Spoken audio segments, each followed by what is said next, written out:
Bonjour. Bonjour. Votre parcours, parce que vous faites partie de ces nouvelles compétences très enviées et très désirées par les institutions. Alors, mon parcours. J'ai un parcours très axé sur les médias et sur l'information en ligne. En fait. Donc, j'ai fait Sciences Po à Rennes.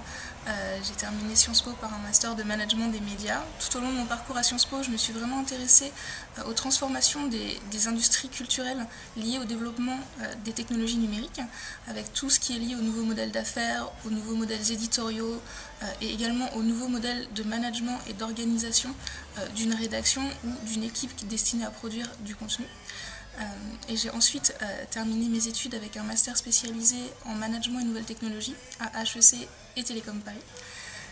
Et au cours de tout ça, j'ai monté un projet étudiant qui s'appelle ActuVisu, qui était mon projet de fin de master à Sciences Po, dédié au journalisme de données et à la visualisation de l'information. L'objectif était de faire un site de visualisation de l'information, un prototype, et surtout de vulgariser en France tous ces concepts autour du journalisme de données et de la data visualization, qui commençait à être un petit peu connu dans les pays anglo-saxons, mais qui était totalement méconnu en France. Donc le projet étudiant s'est accompagné d'un blog, d'un compte Twitter avec une veille assez assidue et d'une vraie volonté de démocratiser ces idées. Donc projet qui m'a amené à rencontrer une équipe avec laquelle je travaille encore aujourd'hui, une équipe d'étudiants de l'ETHIC, qui est l'école des hautes technologies de l'information et de la communication à Paris.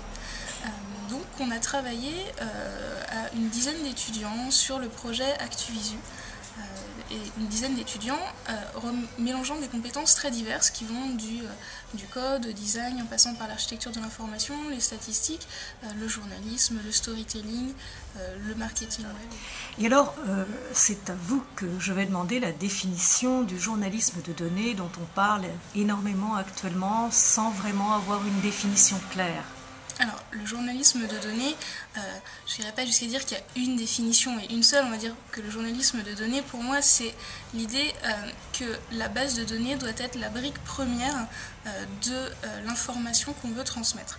Et c'est très différent du journalisme traditionnel qui considère que c'est l'article qui est la brique première.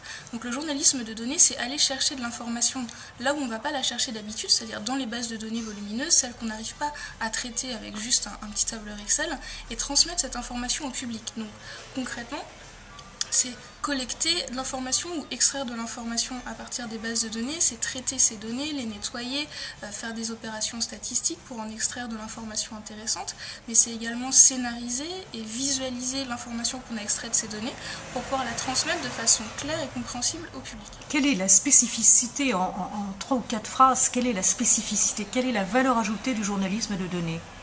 Alors, entre 4 phrases, c'est dur parce qu'il y a beaucoup d'intérêts. Tout d'abord, le premier intérêt du journalisme de données, c'est qu'il nous donne accès à de l'information qui jusque-là nous était pratiquement inaccessible puisqu'elle est contenue dans des telles masses de données que sans outils appropriés, on ne peut pas aller la chercher.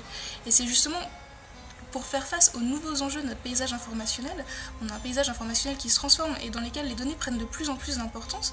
Et pour parvenir à garder la maîtrise sur ce paysage informationnel, il faut se doter de compétences de visualisation de données, de traitement des données.